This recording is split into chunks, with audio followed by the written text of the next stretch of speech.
hanya untuk mereka yang punya logika. Bagi yang tidak punya logika, skip aja. Saya sebetulnya ingin bertemu dengan Firza Hussein. Saya ingin mengatakan padanya, terima kasih karena sudah menyelamatkan Indonesia. Saya ingin mengatakan terima kasih bahwa karena gara-gara dia, Rizik harus bertahun-tahun kabur dari Indonesia. Gara-gara Firza, segenap kejayaan Rizik sirna. Dan begitu Rizik tumbang, rumah kartu yang dibangunnya juga berantakan. Nama Firza kembali tampil dalam ingatan saya begitu saya mendengar rencana adanya reuni 212. Supaya Anda tidak lupa, 212 itu merujuk pada demonstrasi besar-besaran pada 2 Desember 2016 yang bertujuan memenjarakan Ahok. Acara itu fenomenal karena adanya mitos bahwa ketika itu 7 juta warga berkumpul di Monas. Acara itulah yang sekarang akan dikenang melalui reuni akbar yang rencananya akan dilaksanakan pada 2 Desember 2021. Kabarnya salah satu agenda reuni 212 adalah menuntut pembebasan Rizik Syihab. Memang absurd sih. Tapi kalau mereka memang masih bermimpi bisa membebaskan Rizik, ya silahkan. Mimpi itu gratis kok. Sekedar catatan, acara ini sendiri masih belum mendapat izin dari Pemprov DKI. Pemprov DKI kali ini tumben-tumbenan berpikiran lurus. Mereka mengingatkan bahwa kerumunan reuni kalau jadi dilakukan bisa melahirkan klaster COVID baru. Jadi, Pemprov minta agar PA 212 mempertimbangkan kembali rencana itu. Bagaimanapun buat saya, ide bikin reuni 212 itu sendiri menunjukkan betapa mereka masih hidup dalam mimpi. Mereka berimajinasi bahwa mereka memiliki kekuatan raksasa. Mereka masih membayangkan betapa megahnya kekuatan 212 dulu dan mereka berharap kejayaan itu mereka bangkitkan kembali saat ini.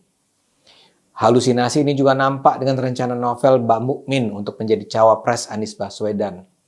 Novel bilang rencana ini datang dari Rizik Syihab. Bayangkan, Novel Mbak Mukmin sebagai calon wakil presiden, tidakkah dia sebaiknya mengukur diri dulu di depan cermin? Tapi itulah 212. Mereka terus bermimpi, sebagaimana mereka sekitar 5 tahun yang lalu itu bermimpi bisa menguasai Indonesia. Tapi kalau dipikir-pikir, mimpi mereka 5 tahun yang lalu sebenarnya lebih realistis. Mereka ketika itu memang punya momentum untuk membesarkan gerakan Islam politik yang luar biasa di bawah kepemimpinan Rizik Syihab. Syukurlah ada intervensi suci dari langit. Dan takdir yang menggagalkan 212 itu terjadi lewat Firza. Saya ingin Anda mengenang bersama-sama apa yang terjadi sekitar 5 tahun yang lalu itu. Semua dimulai dengan pertarungan antara Ahok dan Anies dalam Pilgub DKI 2017. Ahok ketika itu dituduh menista agama. Umat Islam menjadikan kasus penistaan itu sebagai alasan untuk konsolidasi. Kalau semula Ahok cuma ditolak karena beragama Kristen, isunya kemudian melebar menjadi Ahok harus ditolak karena menista agama. Orang seperti Rizik dengan gembira menggunakan kasus Ahok untuk memobilisasi massa Islam di bawah pimpinannya. Pada Oktober, Rizik dengan lantang mengatakan, tangkap Ahok kalau tidak kami bunuh. Dia juga mengancam presiden. Katanya, presiden membela Ahok, aparat diam, bunuh Ahok. Pada 4 November berlangsung aksi umat Islam pertama. Dikabarkan dana yang dihabiskan mencapai 100 miliar rupiah. Dan puncaknya adalah pada 2 Desember 2016. Aksi Bela Islam 212 itu diselenggarakan GNPF MUI, Gerakan Nasional Pembela Fatwa MUI. Di poster-poster yang paling mengemuka adalah wajah Rizik. Sesudah acara itu, kebesaran nama Rizik semakin tak terbendung. Pada 23 Desember, Rizik mengultimatum bahwa kalau sampai Ahok dinyatakan bebas oleh pengadilan, yang harus dilakukan adalah revolusi. Menurutnya DPR MPR harus diduduki selama 1 minggu. Katanya itu bukan makar karena DPR adalah rumah rakyat.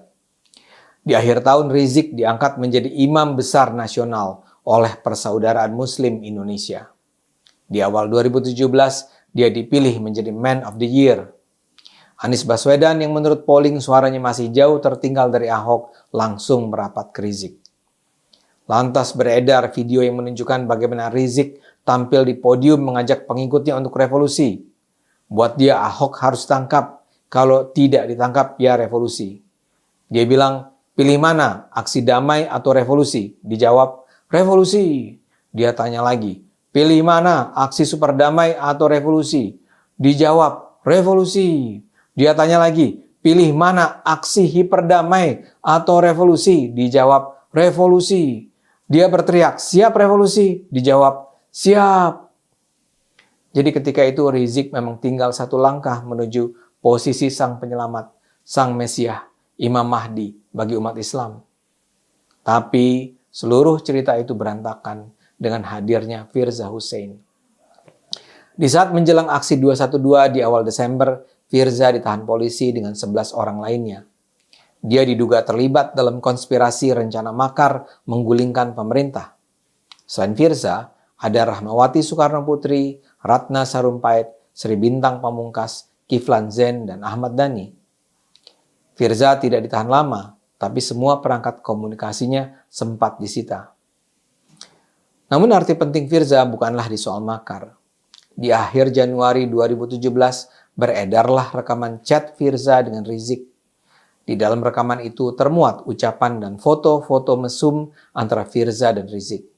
Kemudian beredar pula rekaman suara Firza dengan wanita lain yang kemudian dikenal dengan nama Kak Emma. Dalam percakapan itu semakin kuat kesan bahwa Firza memang punya affair dengan Rizik. Sejak saat itulah kondisi berubah 180 derajat. Pada awalnya kubu Rizik masih membela diri dengan mengatakan handphone sang imam di-cloning. Mereka mengatakan penyebaran chat, foto, dan suara percakapan itu sebagai upaya keji menghancurkan Rizik. Pada mulanya masih ada aksi-aksi massa untuk membela Rizik. Namun upaya menyelamatkan Rizik ini menjadi sia-sia ketika polisi kemudian menyatakan Rizik dan Firza akan dijadikan tersangka dalam kasus dugaan pelanggaran undang-undang pornografi. Polisi menyatakan mereka menemukan bukti-bukti yang menunjukkan keaslian chat dan foto-foto mesum Firza dan Rizik. Kasusnya mudah ditangani seperti kasus Ariel dan Luna Maya, kata Kapolda ketika itu. Rizik, sang imam besar, semakin tersudut. Dia dipanggil untuk diperiksa polisi di akhir April. Di panggilan pertama dia tidak hadir karena alasan kurang sehat. Di panggilan berikutnya di awal Mei, dia kembali mangkir dengan alasan umroh. Dan sejak saat itu dia tidak kembali ke Indonesia sampai tahun lalu. Sekarang marilah kita bayangkan kalau tidak ada skandal Firza. Kalau saja tidak ada Firza, Rizik akan menjadi imam besar umat Islam Indonesia sesungguhnya. Dia akan memimpin kubu 212 bukan saja untuk memenangkan Anies Baswedan dan memenjarakan Ahok, tapi juga membangun kekuatan Islamis radikal di Indonesia. Kalau saja Rizik tidak kabur, hasil Pilpres 2019 mungkin akan lain. Dengan dukungan Rizik dan 212, Prabowo mungkin sekali bisa mengalahkan Jokowi. Di bawah pimpinan Rizik, FPI mungkin sekali menjadi sebuah organisasi preman raksasa yang terus menebarkan teror di Indonesia. Bagi para alumni 212, apa yang berlangsung pada 2 Desember 2016 mungkin akan terus mereka kenang sebagai bukti kekuatan Islam. Tapi buat saya, 2 Desember 2016 layak dikenang sebagai momentum yang mengawali kegagalan upaya kaum radikal menguasai Indonesia.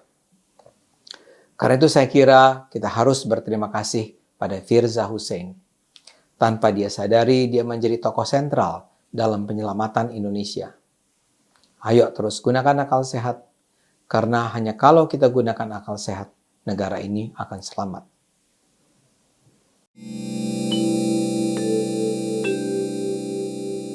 Video ini hanya untuk mereka yang punya logika. Bagi yang tidak punya logika, skip aja.